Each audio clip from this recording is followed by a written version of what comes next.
Welcome to another video from Gweilo 60. Today we're going to be talking about growing old in China, and not a Gweilo like me growing old in China, but a Chinese person growing old in China.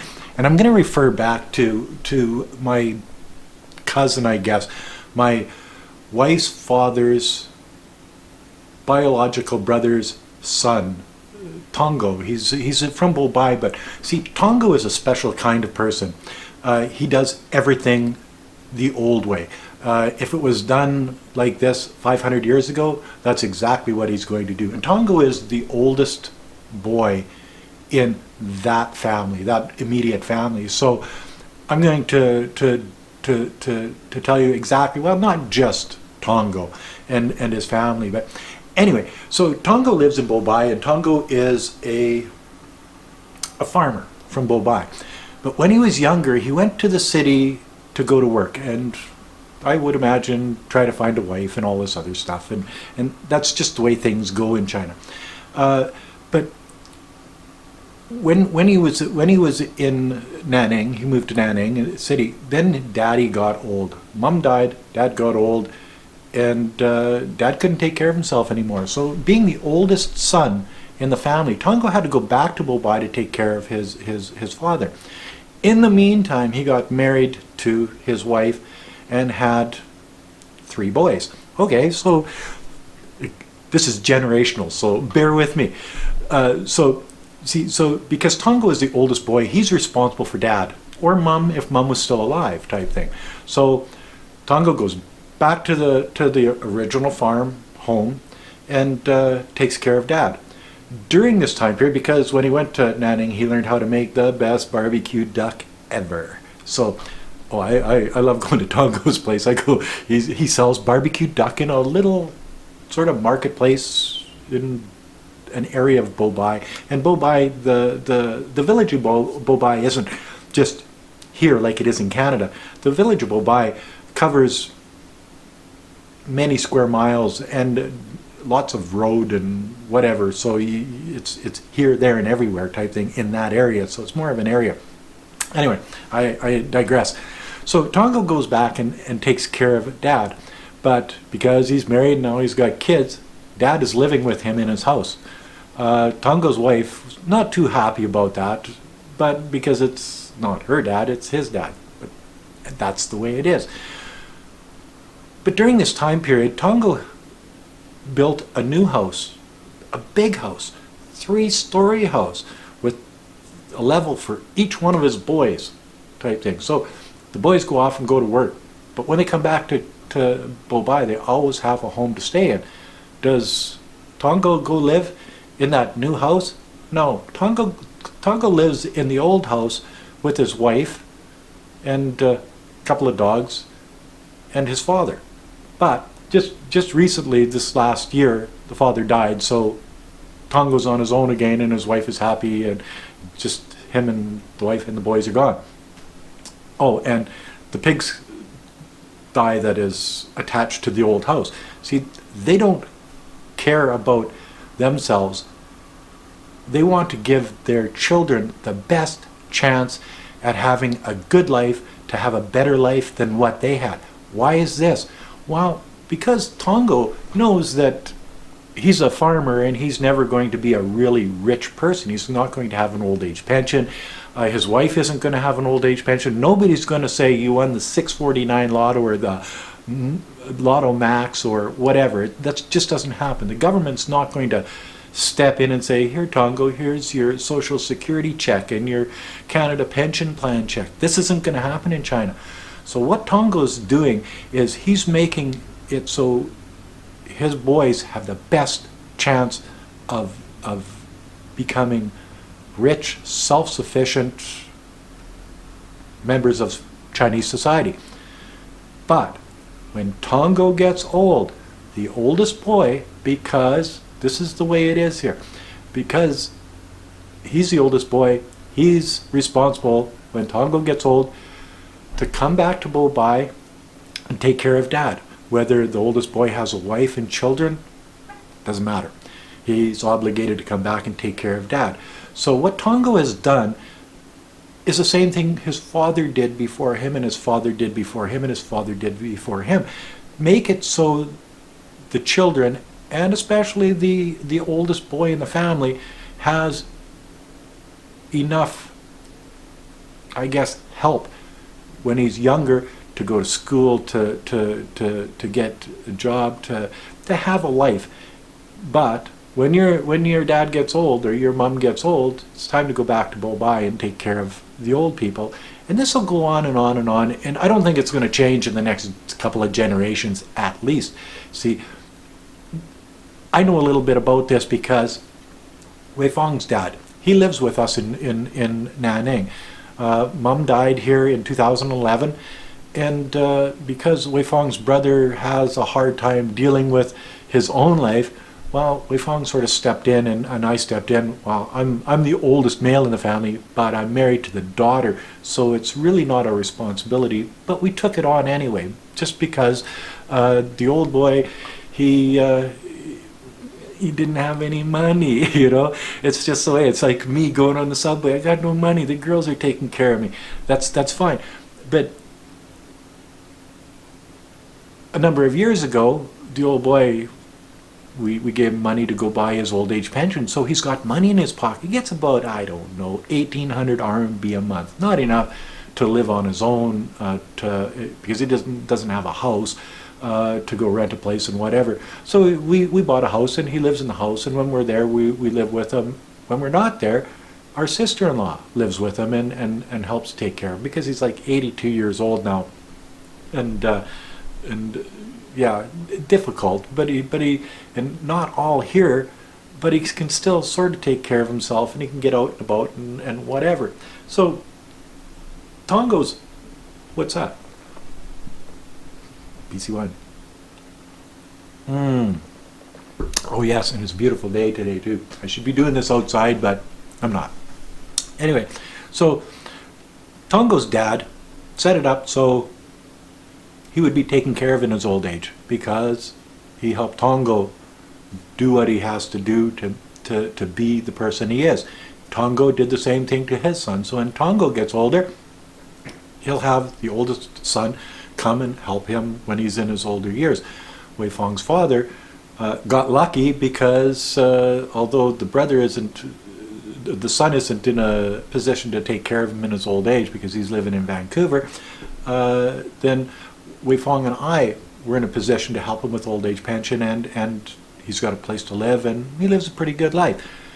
So these are the lucky old people in China. You walk down the streets a lot of time in Nanning, and you see these older people out begging for money, for food and stuff.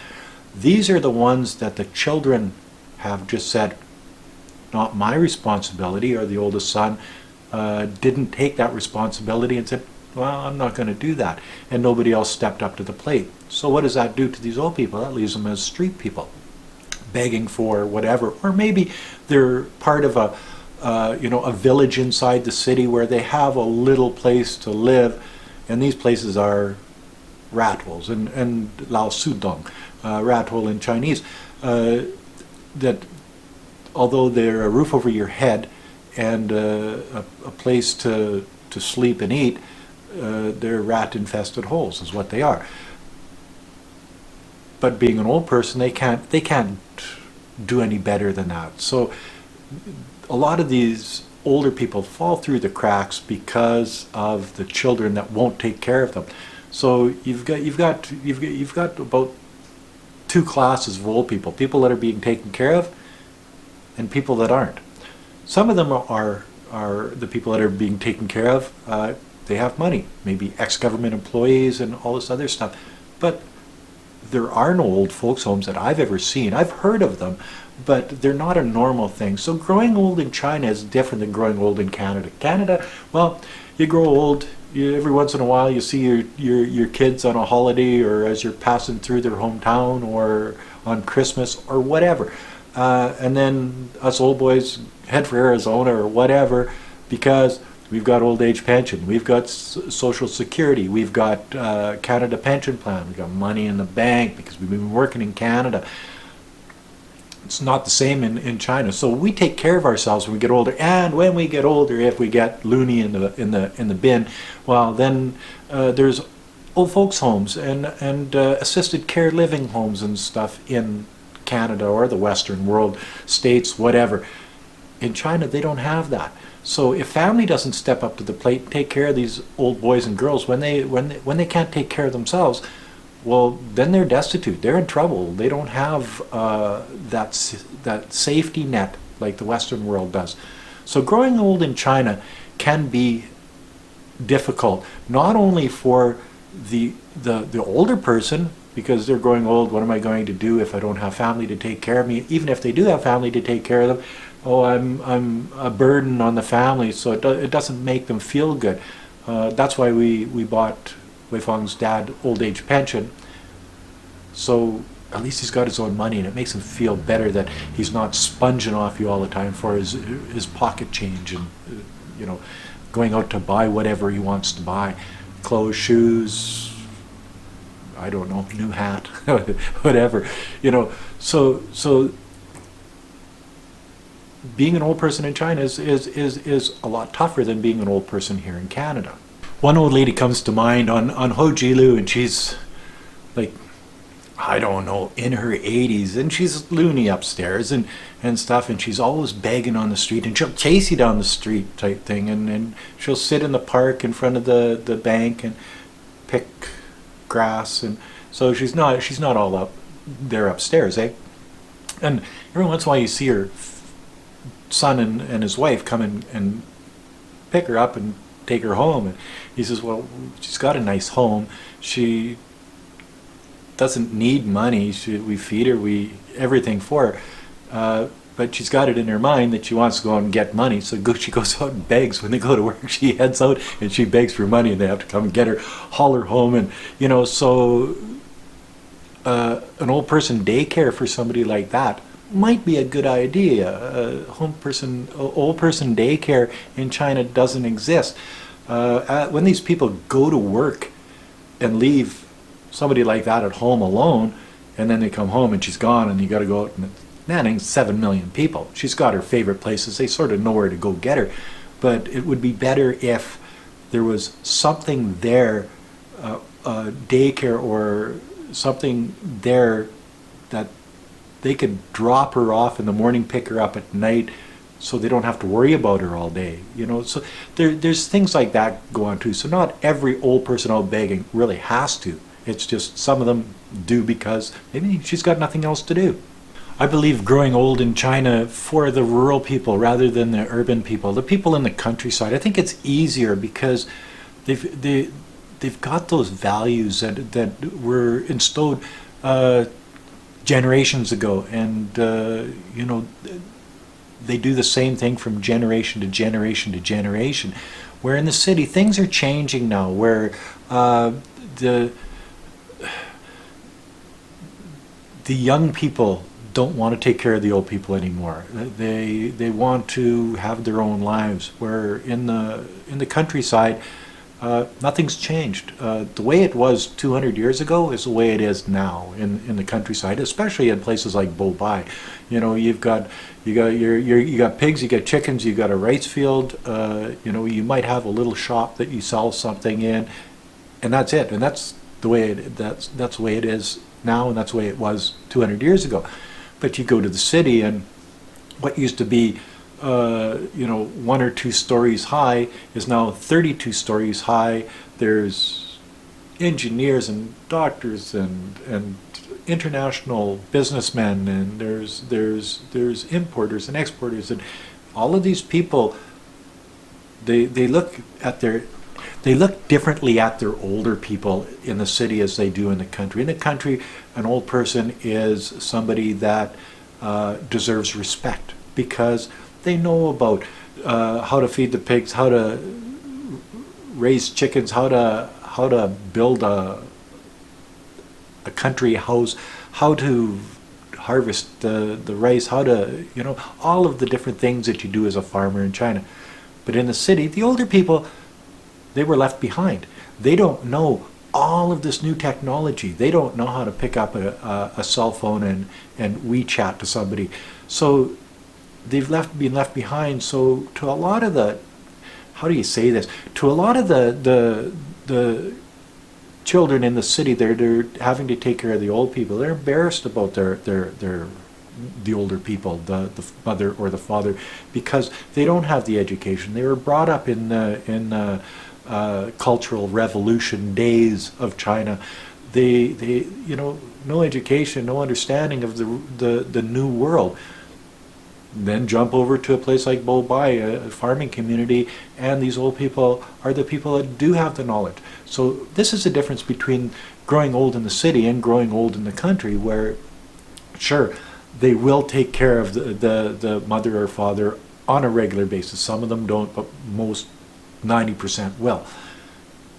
But they don't want to. In the countryside, maybe the wife didn't want to, Tongo's wife didn't want to, but Tongo did, and this was his responsibility, and he'll step up to the plate and he will do that, as will his oldest son, as will his oldest son's son when it becomes that time. So you can see where China's changing, and growing old in China isn't the same as it was 100 years ago, or 50 years ago, or even 25 years ago, but only for the older people in the city. The older people in the country, it's still the same way. Anyway, that's my thoughts on growing old in China as an old Chinese person. If you like this video, as always, like, comment, subscribe, push that share button, and thanks for watching. Bye now.